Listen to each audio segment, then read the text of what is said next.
నీ ఆత్మ వర్ధిల్లుచున్న ప్రకారము నీవు అన్ని విషయాలలో వర్ధిల్లుచు సౌఖ్యముగా ఉండవలెను. ఆమేన్. ఇక్కడ దేవాది దేవుడు ఆత్మ దాని వర్ధిల్లుట గురించి మనకు తెలియజేస్తూ ఉన్నాడు.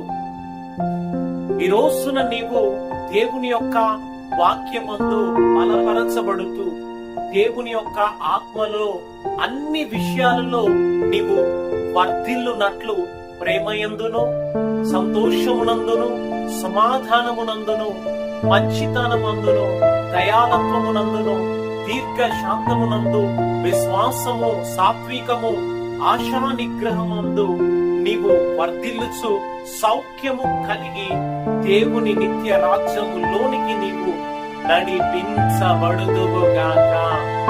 ఆమేన్.